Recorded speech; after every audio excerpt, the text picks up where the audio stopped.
तो हम लोगों ने अब तक क्या क्या पढ़ लिया भाई। एयर पोल्यूशन पूरा पढ़ लिया, एयर पोल्यूशन का कंट्रोल पढ़ लिया, वाटर पोल्यूशन पढ़ लिया और वाटर पोल्यूशन का कंट्रोल पढ़ लिया। वाटर पोल्यूशन का कंट्रोल क्या है? Sewage treatment plant. ठीक है। तो मैंने आपको कहा भी था कि जब मैं एयर पोल्यूशन का कंट्रोल बता रहा था तो कहा था कि गैसियस एयर पोल्यूशन को कंट्रोल करना थोड़ा सा चैलेंजिंग टास्क है, क्योंकि वो जब स्प्रेड हो जाते हैं तो उसको एनवायरनमेंट से रिफाइन करना बड़ा बड़ा ही मुश्किल काम है। ठीक है। तो साइंटिस्टों को लगा कि ये हमारे वश का नहीं है। तो जब साइंटिस्टों को ऐसा लग जाता है ये हमारे वश का नहीं है, तो फिर वो लॉ बनाने का एडवाइस देते हैं गवर्नमेंट को। तो ऐसे ही यूरोपियन कंट्री ने पहला बार ये स्टेप उठाया कि हम ऐसे हार्मफुल गैसेस जिसका सोर्स व्हीकल है, मेनली मैंने आपको पहले भी कहा कि जो मेनली सिटीज होते हैं उसमें main air pollutant carbon monoxide होता है, क्योंकि कार्बन मोनोऑक्साइड ह्यूज मात्रा में निकलता है व्हीकल से। मैंने कहा भी था अप्रॉक्स 77% के आसपास तो कार्बन मोनोऑक्साइड ही होता है गाड़ी के धुएं में। तो वो जब एक बार फैल जाता है तो उसको रिफाइन करना बड़ा ही मुश्किल टास्क है, क्योंकि वो फैल कर कहाँ जाएगा ये कोई डिफाइन नहीं। तो यूरोपियन कंट्री ने पहला स्टेप उठाया कि हम क्यों ना ऐसा करें कि हम व्हीकल पर ही कंट्रोल लगा दें, ये केस एमिशन पे ही कंट्रोल लगा दें।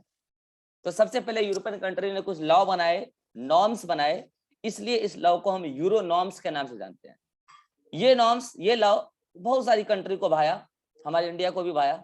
हमने उसी लॉ को पूरी तरीके से कॉपी कर लिया, और जब जब वो चेंज करता है तब तब हम भी चेंज करते हैं। ठीक है। तो यूरोपियन कंट्री में उसको यूरोनॉर्म कहते हैं, और उसी लॉ को, सेम लॉ है बस नाम अलग कर दिया भारत में, भारत स्टेज कहते हैं। नाम से पता चले कि लॉ भारत में चलता है। लेकिन भारत में भी आपको कई बार सुनने को मिल जाएगा, देखिए जी हमने यूरो 4 का गाड़ी लिया, अब यूरो 5 आ गया। ठीक है। तो वो भारत स्टेज की ही बात कर रहा है, लेकिन दोनों सेम चीज है, बस कंट्री अलग है, अलग जगह अलग तरीके से इंप्लीमेंट हो रहा है। ठीक है। तो बात करते हैं यूरोनॉम क्या है। इसमें ये पहला बार 1999 में जून में यूरोनॉम 1 आया था। 1999 में जब ये आया था, शायद आप लोग तो तब आए भी नहीं होंगे दुनिया में, मैं तो आ चुका था। ठीक है। लेकिन मुझे भी होश नहीं था कि मैं आया हूं कि नहीं आया हूं। ठीक है। तो 1919 में जब ये आया, 1999 में यूरोनॉम 1, तब भारत ने इसको अपने अंदर एप्लीकेबल नहीं किया। उनको लगा कि पहले एक बार देख लेते हैं क्या है ये नहीं है।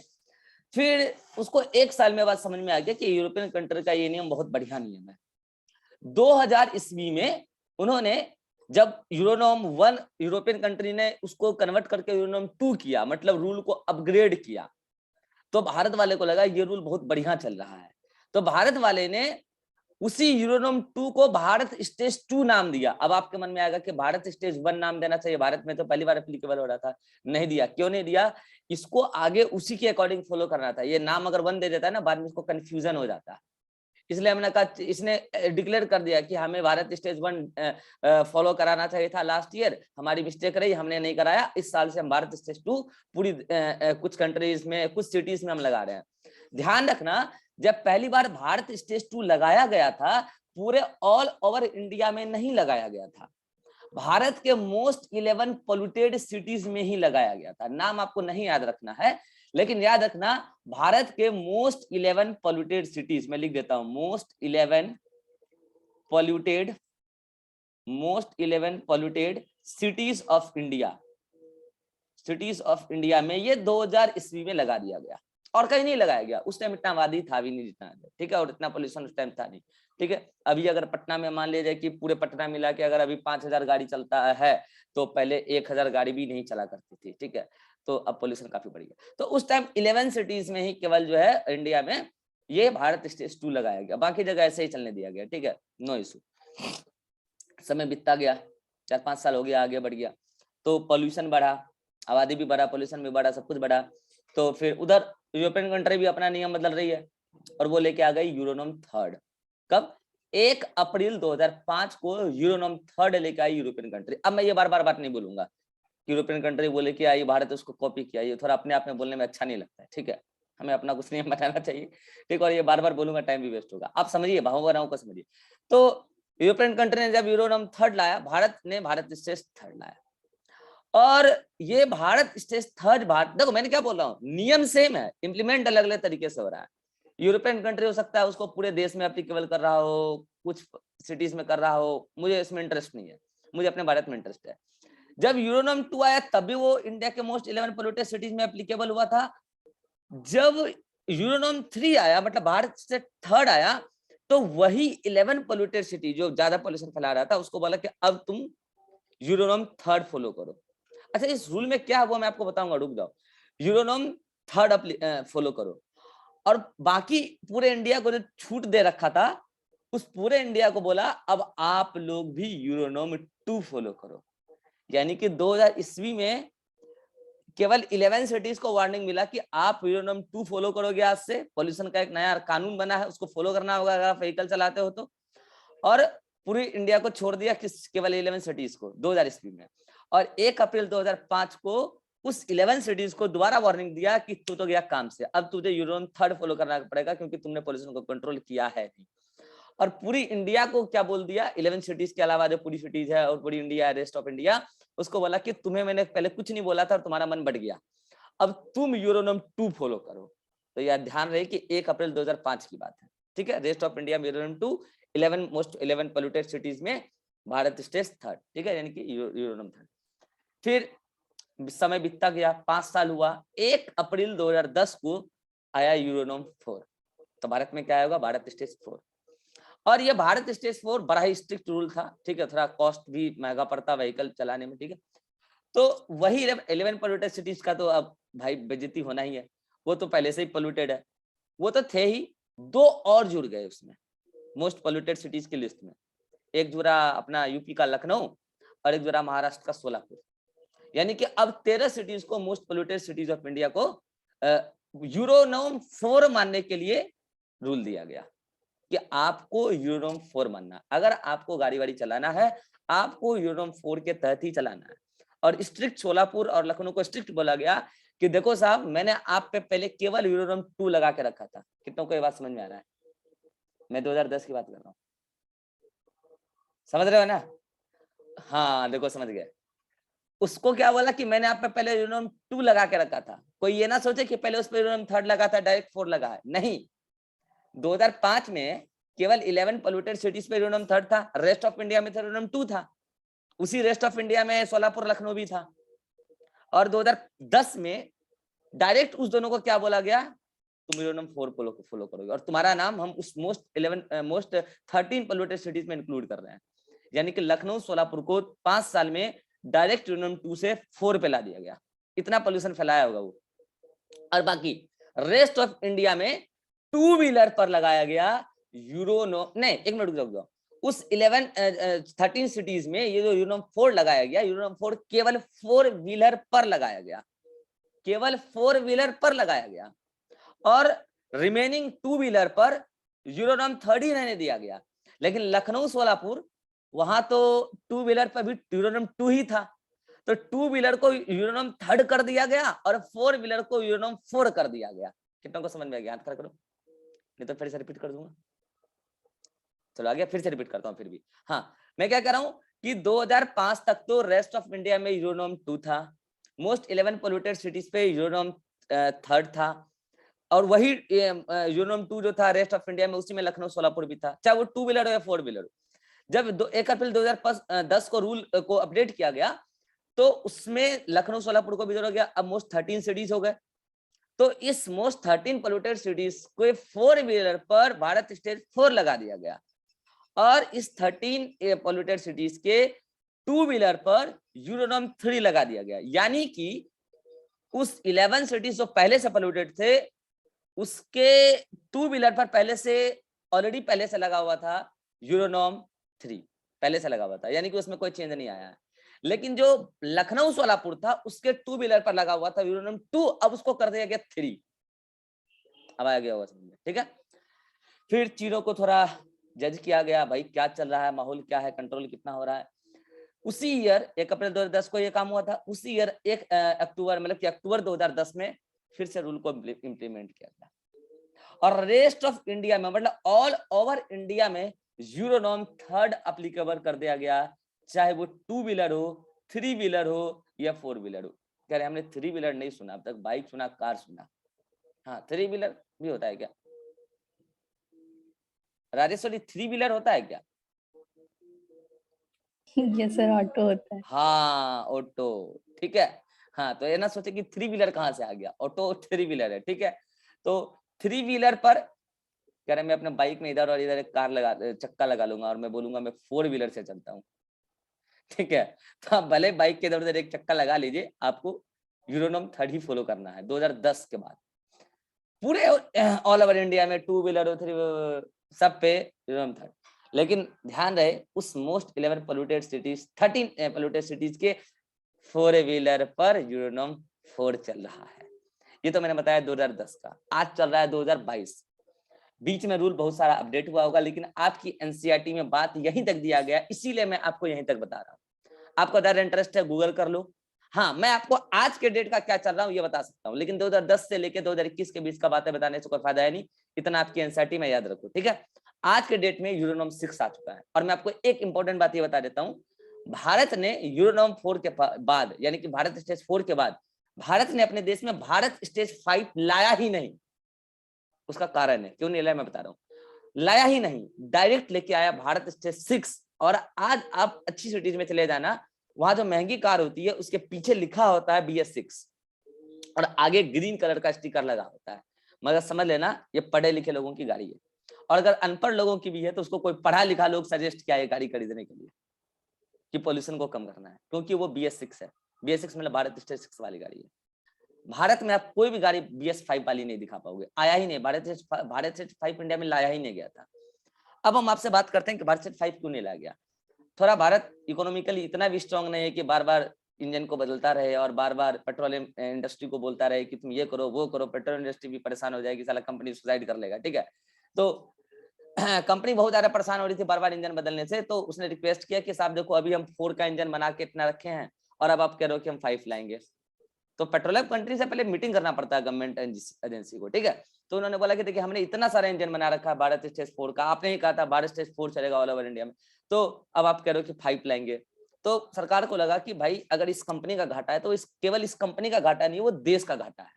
तो उसने कहा ठीक है, मैं तुम्हें मौका दे रहा हूँ, भारत स्टेज 5 में नहीं लाऊंगा, लेकिन मैं तुम्हें मौका दे रहा हूँ 4 वाला जल्दी से बेच कर खत्म करो और नया रजिस्ट्रेशन जितने भी व्हीकल का करोगे डायरेक्ट 6 का करो, 5 का नहीं करना, डायरेक्ट 6 का करो। लंबे समय बाद ही इंप्लीमेंट होगा।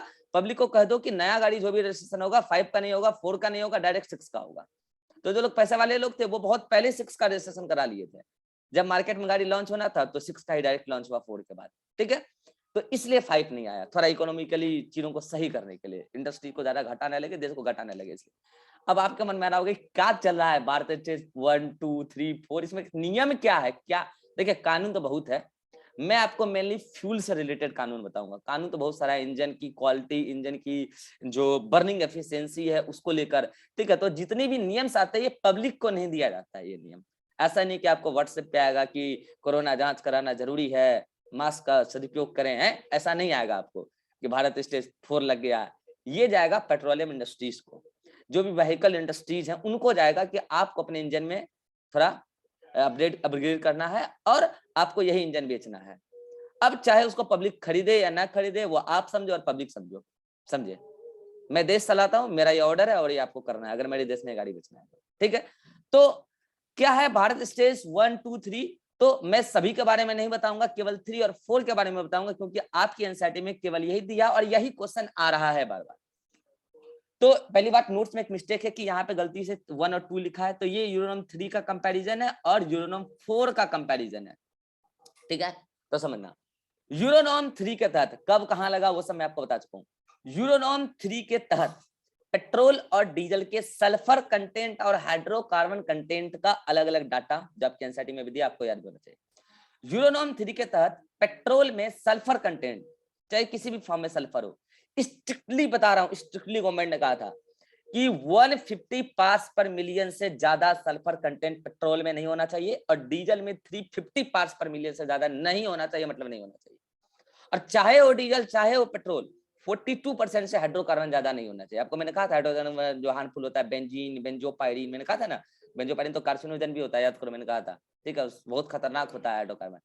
तो स्ट्रिक्ट ऑर्डर दे दिया गया कि 42% से ज्यादा हाइड्रोकार्बन नहीं होना चाहिए, पेट्रोल की डीजल हो, और सल्फर पेट्रोल में 150 पार्ट्स पर मिलियन से ज्यादा नहीं होना चाहिए और डीजल में 350 से ज्यादा नहीं होना चाहिए। यूरोनॉम 4 जो आया, यूरोनॉम 4 में क्या अपग्रेड किया गया कि पेट्रोल में अब सल्फर कंटेंट पहले यूरेनियम 3 में होता था 150, अब बोला गया 50 पार्ट्स पर मिलियन से ज्यादा नहीं होना चाहिए, नहीं तो इंडस्ट्री को बंद कर दो। स्ट्रिक्ट ऑर्डर दिया गया कि पेट्रोल में और डीजल दोनों में 50 पार्ट्स पर मिलियन से ज्यादा सल्फर कंटेंट नहीं होना चाहिए किसी भी हाल में।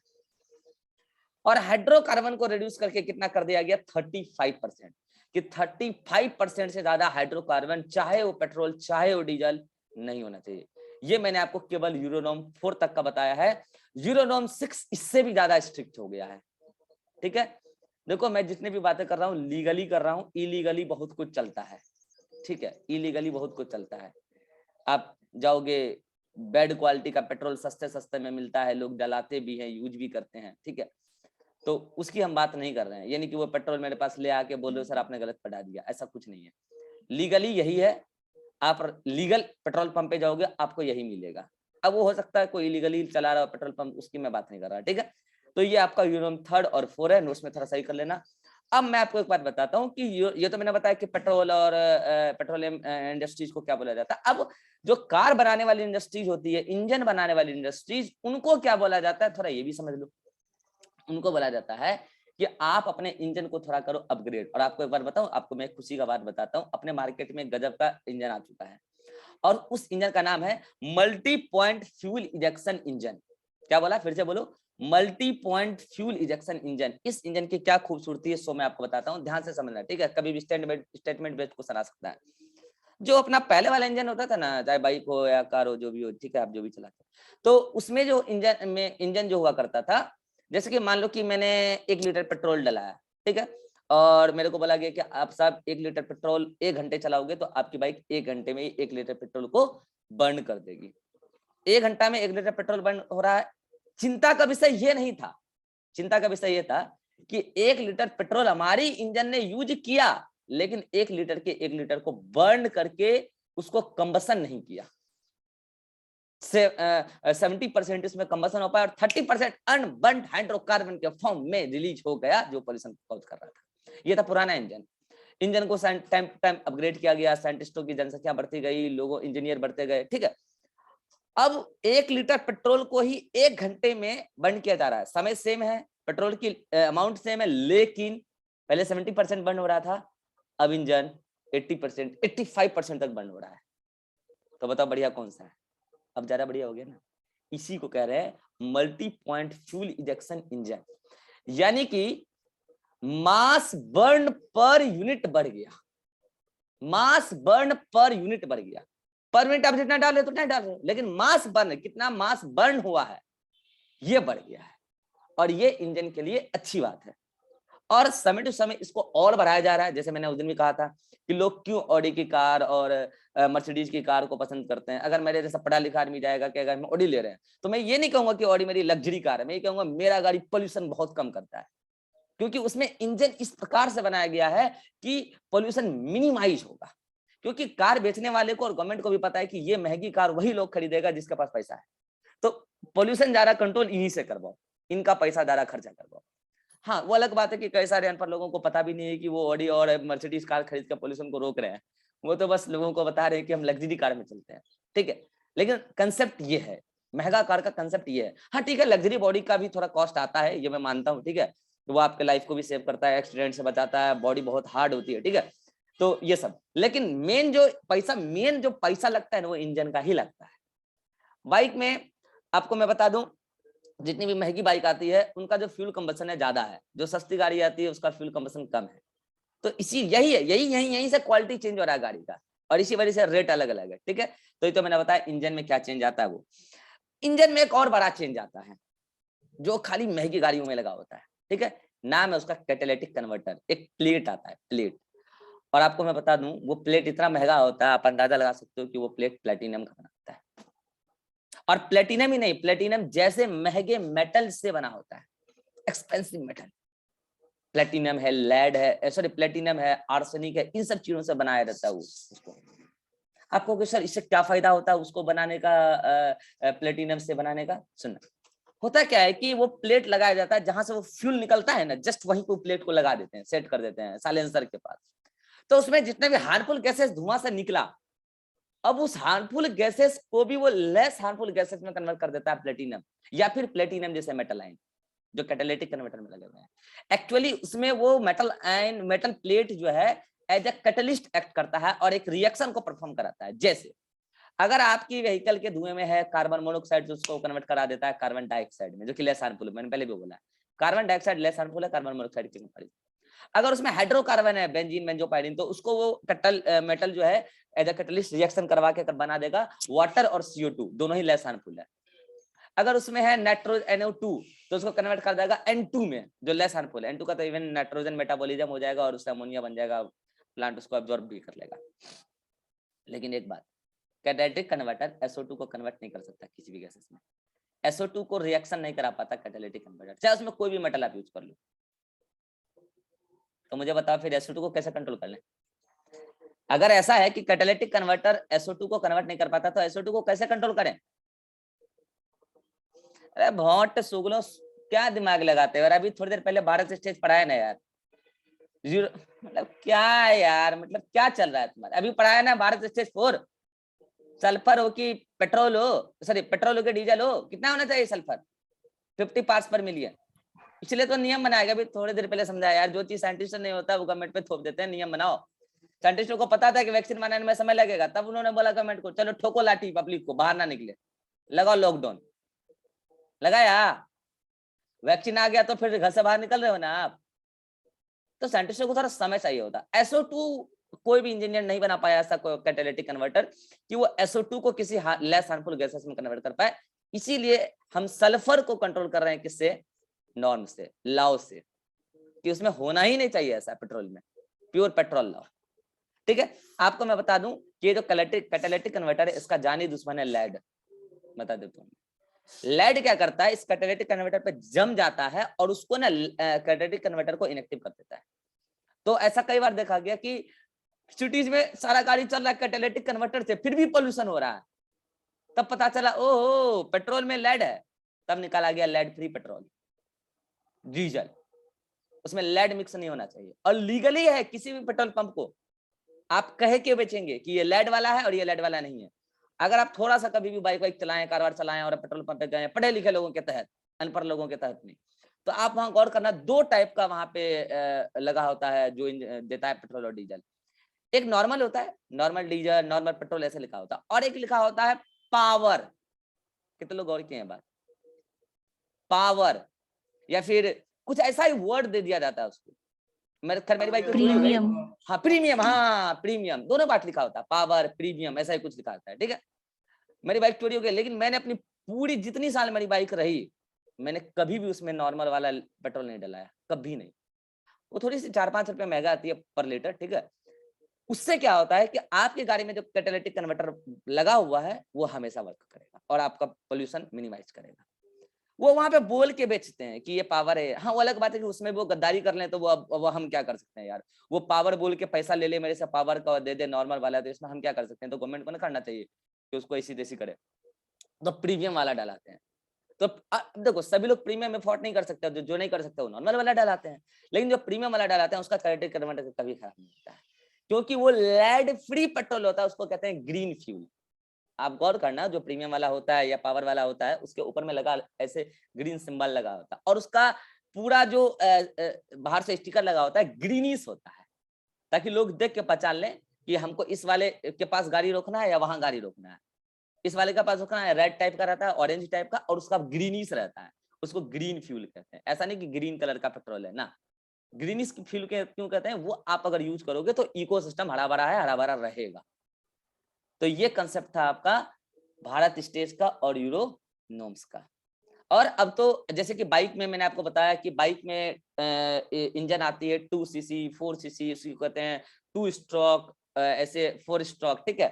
तो अब तो खैर इससे भी ज्यादा स्ट्रोक वाली आ गई है। उसमें एक्चुअली क्या है स्ट्रोक का मतलब, इतना तो मुझे डिटेल नहीं पता है, लेकिन इतना मुझे पता है कि वो सब इंजन एफिशिएंसी से रिलेटेड ही है।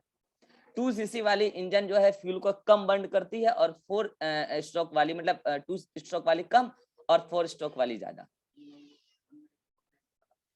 194, हाँ ठीक है।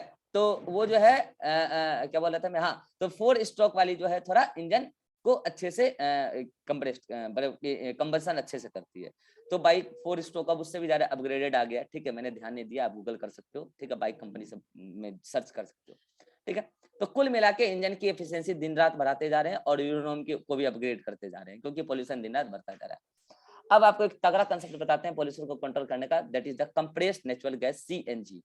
सीएनजी कैसे बना इस पार्ट पे हमें नहीं जाना है, ये सब केमिस्ट्री वालों का है, हमारा नहीं है वो काम। सीएनजी फुल फॉर्म पहले आपको रखना है, कंप्रेस्ड नेचुरल गैस। इसका मैं आपको कमाल बताता हूँ। अभी कुछ दिन पहले पटना में प्रोटेस्ट चल रहा था, अभी 1 सप्ताह पहले या 10 दिन पहले, आप लोगों ने शायद न्यूज़पेपर में पढ़ा होगा कि पटना के सारे जितने भी डीजल वाले ऑटो हैं या पेट्रोल वाले हैं, सभी को बंद करके सीएनजी पे कन्वर्ट किया जाएगा। सुना है? ये प्रोटेस्ट चल रहा था अभी वहां पे कि इतनी जल्दी या तो हमें मुआवजा दे दो कि हम सीएनजी वाला ऑटो खरीद लें या अपने इंजन को चेंज करा लें, या नहीं तो हमें अभी थोड़ा समय दो, ठीक है। हालांकि सरकार ने पहले ही वार्निंग दे रखा था, लेकिन भाई ऑटो वाले वाकई गरीब होते हैं, तो उनके पास इतना पैसा नहीं हो पाए कि वो अपने इंजन को चेंज करा लें इतने कम समय में, ठीक है। तो सरकार को उसको लोन दे देना चाहिए या फिर मुआवजा दे देना चाहिए, जो भी खैर पॉलिटिक्स का पार्ट है, ठीक है। तो सीएनजी से क्यों कन्वर्ट करना चाह रही है गवर्नमेंट, क्योंकि आपको पता है पटना में पॉल्यूशन काफी ज्यादा बढ़ रहा है, आपको ये सब चीज दिख भी रहा होगा, फील भी हो रहा होगा, ठीक है। तो जो है सीएनजी से क्यों चलाना चाहते हैं, क्यों सीएनजी को पेट्रोल डीजल से बेटर मानते हैं? भैया ये 100% कंबस्ट हो जाता है, इसका नाम है compressed natural gas. Natural gas मतलब कि ये नेचर को इस तरीके से इफेक्ट नहीं करेगा जैसे पेट्रोल और डीजल कर रहा है, और इसकी अवेलेबिलिटी भी इजी है पेट्रोल और डीजल की तुलना में। आप कहेंगे सर क्या अवेलेबिलिटी इजी है, वो तो हम देखते हैं सुबह सुबह जाके सीएनजी पंप पर लंबा लंबा लाइन लगा होता है ऑटो का, बस का। मैं उस अवेलेबिलिटी की बात नहीं कर रहा हूँ। आप जिस आसानी से पेट्रोल और डीजल को रिसोर्सेज से ऑब्टेन करते हैं, उससे ज्यादा कम, मतलब उससे कम आसानी से आप सीएनजी को ऑब्टेन कर लेते हैं। हाँ, अलग बात है कि सीएनजी का पाइपलाइन बिछाया अभी बहुत सारे शहर में नहीं बिछाया गया है, तो सिटीज में इसका अवेलेबिलिटी अभी कम है। पटना में 1-2 पंप ही है शायद, जहां तक मुझे आइडिया था। और आप सुबह सुबह अगर गुजरते कंकड़बाग वाले इलाके से, उधर वो वाला एनएमसीएच वाला रोड से, तो आप देखते कि सीएनजी की लाइन पर, सीएनजी पंप की लाइन पर इस कदर ऑटो वाले की लाइन लगी है। मुझे लगा कि ये अगर सुबह निकला 6 बजे सीएनजी भराने के लिए, तो ये तो 10 बजे तक तो लाइन में खड़ा रहेगा सीएनजी लेने के लिए। 4 घंटा तो इसका ऐसा ही चला गया कमाई। तो मुझे लगा कि पंप बढ़ना चाहिए ऐसे, फिर या तो फिर आप सीएनजी के अमाउंट बढ़ाओ या फिर सप्लाई बढ़ाओ, फिर नहीं तो फिर चलने दो डीजल पेट्रोल पे, तो फिर थोड़ा लोगों के साथ गलत हो रहा है, यहाँ पे गलत हो रहा है उनके साथ, ठीक है। खैर सब पॉलिटिक्स का पार्ट है। तो कुल मिला के मेरा कहने का मतलब ये है कि सीएनजी क्यों ज्यादा बढ़िया है, क्योंकि ये पेट्रोल डीजल की तुलना में कंबसन भी इसका इजिली हो जाता है। 100 मतलब कि एकदम पूरी तरीके से 100% तक कुछ भी नहीं होता, मैक्सिमम कंबसन इसका हो जाता है, और इससे धुआं कम निकलता है, मतलब कि धुआं ना के निकलता ही नहीं, ना के बराबर, ठीक है। और दूसरा इजिली अवेलेबल है, मतलब इजिली अवेलेबल का मतलब कि आप इसको नेचुरल रिसोर्सेज से इजिली ऑब्टेन कर सकते हो, ठीक है। आपको मैं एक इंटरेस्टिंग फैक्ट बताता हूँ। 1990 में, 1990s में एक दुखद सूचना हमें मिली थी। अपना दिल्ली पूरे वर्ल्ड के 41 यानी कि 41 मोस्ट पोल्यूटेड सिटीज में से दिल्ली अपना 4th रैंक पर था। ये बात 1990 की है, और ये पूरे भारत में चिंता का एक विषय बना। बेइज्जती तो अलग अलग बात है, बेइज्जती तो कर हो ही रही है, लेकिन ये भी तो है कि हमारे सिटीज के लोग को के जानों को खतरा है, ये भी तो था। और जो पोल्यूशन दिल्ली है, केवल दिल्ली तक नहीं रहेगा, दिल्ली के आसपास सिटीज जो भी है उसको भी इफेक्ट आसानी से कर सकता है, ठीक है। उसके आसपास जो भी लोकेटेड है, ठीक है, इधर दिल्ली है, उधर हरियाणा है, पंजाब है, उसके आसपास जो भी है सब अफेक्टेड हो सकता है। 1990 में सूचना जब मिली तो गवर्नमेंट एजेंसी ने जो है साइंटिफिक कम्युनिटी से कॉन्टेक्ट किया, उनसे बोला कि इसका क्या समाधान है बताइए जरा। तो उन्होंने कहा कि देखिए समाधान बस यही है कि आप व्हीकल को चलने से रोक नहीं सकते हैं, वो भी दिल्ली जैसे जगह में, क्योंकि वो आपकी राजधानी है, सब कुछ तो वहीं पे लोकेटेड है। आप किसको रोक लोगे बताओ? कोई ऑफिस जा रहा है उसको क्या बोलोगे, पैदल जाओ, उसका घर यहाँ है तो ऑफिस वहां है। गाड़ी को रोकना ये समाधान नहीं। तो क्या करें साहब, गाड़ी चलेगी तो पोल्यूशन तो हो ही रहा है। तो बोले काम करो आप, वहीं से कंसेप्ट आया सीएनजी को ज्यादा जो यूटिलाइजेशन स्टार्ट हुआ वहीं से हुआ था भारत में। बोले आप एटलीस्ट दिल्ली के सारे बसों को पहले सीएनजी में कन्वर्ट करो। दिल्ली में काफी बस चलती है, आप कभी दिल्ली के होंगे तो गौर किए होंगे, ठीक है, में कन्वर्ट करो। और आप यकीन नहीं मानेंगे 2002 तक, ये कहानी कब की है, 1990 में चिंता वाली बात हुई थी। 2002 तक दिल्ली की ऑलमोस्ट सारी बसें सीएनजी से चलने लगी। कह रहे इतना समय क्यों ले लिया? अरे भैया ऐसा ऐसा थोड़ी है कि आज पता चला कल से सारा बस बंद। नया बस बनाओगे या पुराना बस का इंजन चेंज करोगे तभी ना तुम सीएनजी यूज करोगे जी। पहले फ्यूल डाले थे पेट्रोल और डीजल, अभी डालोगे सीएनजी। तो बस का सीट तो नहीं बदलना है, टायर तो नहीं बदलना है, एटलीस्ट इंजन तो बदलना है ना। इंजन है ना फ्यूल कंबशन करेगा, तो इंजन तो बदलने में टाइम नहीं लगेगा। नया इंजन बनाओगे फिर पुराना सारे बस का इंजन खोल के उसमें सेट करोगे, और भी नई नई कार बना, नई नई बस बनाओगे जो सीएनजी से डायरेक्ट चले, उसका एक मैकेनिज्म तैयार होगा। इतना सारा बस कैसे सीएनजी से चले, उसका फिर सीएनजी पाइपलाइन भी तो बिछाना पड़ेगा पेट्रोल सीएनजी पंप बनाने के लिए। तो इस समय इतना समय लग गया, 12 साल का समय लगा, 1990 से लेकर 2002 तक। ठीक है, नहीं 12 साल कहाँ से, 1990, हाँ ठीक है 12 साल का समय लगा। ठीक है, और ये 12 साल के समय में दिल्ली की सारी बसें ऑलमोस्ट सीएनजी से चलने लगी, और हम पोल्यूशन को हटाकर हम उस 4th रैंक से एटलीस्ट नीचे गिरे। ठीक है, लेकिन फिर भी बहुत ज्यादा नीचे नहीं गिरे, 10th रैंक के आसपास। ठीक है, ठीक है, 4th से फिर भी नीचे गिरे, पोल्यूशन कम हुआ।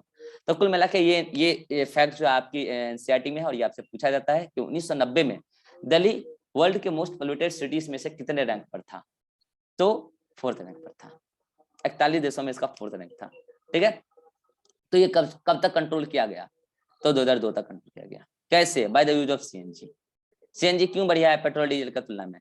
क्योंकि कंबशन इसका पूरी तरीके से हो जाता है। ठीक है, और हार्मफुल गैसेस कम रिलीज करता है, और पेट्रोल और डीजल की तुलना में एबिलिटी भी इसका आसान। आई थिंक आपको ये सारी बातें समझ में आ गई होगी। भारत स्टेज से रिलेटेड जो भी बातें हैं वो मैंने आपको अभी बताई है। अगर आप में से किसी को कोई डाउट है तो आप पूछ सकते हैं। हाँ अतीक। Yes sir. 1 मिनट रुक जाओ अतीक। No sir. हाँ रेवा।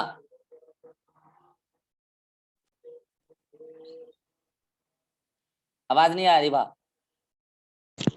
No sir. हाँ बोलो राजेश्वरी, क्या बोल रहे हो? सर ये कैटालिटिक प्लेट तो उसको कैसे चेंज करवा सकते हैं या फिर नहीं करवा चेंज होता सकते है, सर? महंगा है, महंगा है, चेंज होता है, ऐसा नहीं कि चेंज नहीं होता, महंगा है। मैं तुम्हें बताता हूँ कितना महंगा है। सुन लो सुन लो सुन लो सुन लो सुन लो। केमिस्ट्री प्रैक्टिकल कभी गए हो? नहीं गए? जाना कभी। प्लेटिनम वायर आता है, टेस्टिंग के लिए आता है, कई सारे केमिकल टेस्ट करने होते हैं, फ्लैम टेस्ट वगैरह तो एटलीस्ट इसी से होता है। ठीक है, 1 मिनट रुक जाना।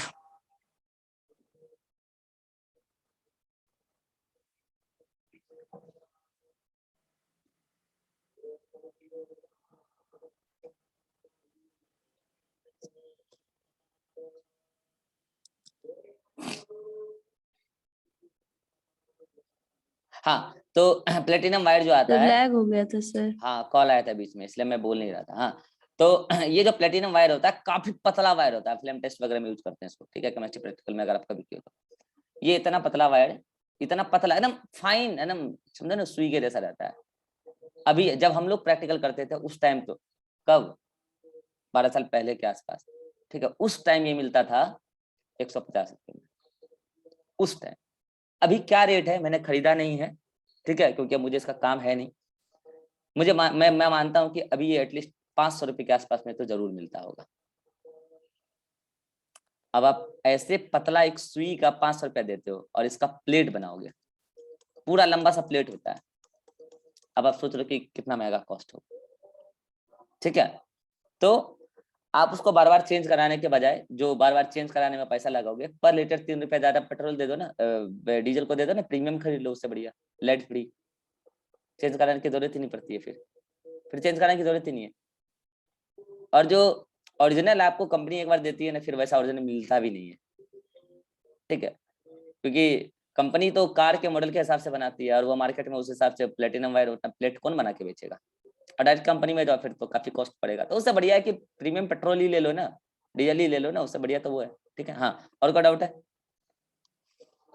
नहीं सर। तो ये मैंने आपको पहले ही बता दिया कि कैटालिटिक कन्वर्टर कन्वर्ट नहीं होता, वो SO2 किसी हार्मफुल गैस को कन्वर्ट नहीं करता, इसीलिए नॉर्म्स बनाया गया उसके लिए, भारत स्टेज और यूरो नॉर्म्स।